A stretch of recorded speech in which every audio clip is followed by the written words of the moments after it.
श्री स्वामी समर्थ. नमस्कार सखीनो, मी अलका बाबर. माझ्या अन्नपूर्णा या चॅनलवर आपले स्वागत आहे. हिंदू धर्मात विजया एकादशीला विशेष महत्त्व आहे. या दिवशी भगवान विष्णूची पूजा केली जाते. असे मानले जाते की भगवान विष्णूचे हे व्रत मरणोत्तर मोक्ष मिळवून देते. हिंदू पंचांगानुसार हे व्रत दरवर्षी फाल्गुन महिन्यातील कृष्ण पक्षातील एकादशीला केले जाते. चला तर जाणून घेऊया विजया एकादशीचे व्रत काय आहे, याबद्दलचे महत्त्व हे आज आपण जाणून घेऊया. पौराणिक कथेनुसार जेव्हा रावणाने सीतेचे अपहरण केले तेव्हा भगवान राम आणि त्यांचा धाकटा भाऊ लक्ष्मण हे खूप अस्वस्थ झाले होते. माता सीतेच्या अपहरणाबद्दल ते हनुमानजीचे मित्र सुग्रीव यांना भेटले आणि वानरसेनेच्या मदतीने ते रावणाच्या लंकेवर जाण्यासाठी निघाले. विशाल समुद्राच्या किनाऱ्यावर गेले. तेथे जाऊन भगवान श्रीराम लंकेवर जाण्याचा विचार करू लागले.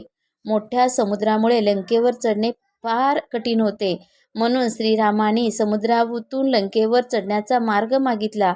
परंतु समुद्राने भगवान श्रीरामांना मार्ग दिला नाही. तेव्हा श्रीरामाने ऋषी मुनींना यावरील प्रभावी उपायाची विचारणा केली. दरम्यान भगवान श्रीरामाचे हे दुःख दूर करण्यासाठी ऋषी मुनींनी भगवान श्रीरामांना विजया एकादशीच्या व्रताची माहिती दिली. त्यांनी सांगितले की हे व्रत सर्व कार्यात यश मिळवून देईल. ऋषी मुनींनी सांगितलेला हा उपाय ऐकून भगवान श्रीरामाने आपल्या वानर सेनेसह फाल्गुन महिन्याच्या कृष्ण पक्षातील एकादशीला विजया एकादशीचे व्रत करण्याचे ठरवले. लक्षणीय बाब म्हणजे प्रभू रामाने व्रत केल्यामुळे समुद्राने भगवान रामांना लंकेत जाण्याचा मार्ग दिला. अशा प्रकारे लंकेवर चढले आणि रावणाचा वध करून विजय मिळवला.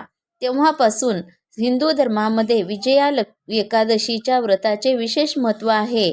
असे मानले जाते की हे व्रत एखाद्या व्यक्तीला त्याच्या सर्व कामामध्ये यश मिळवून देते. माझा हा छोटासा व्हिडिओ आवडला तर लाईक, शेअर आणि सबस्क्राईब करायला विसरू नका. श्री स्वामी समर्थ.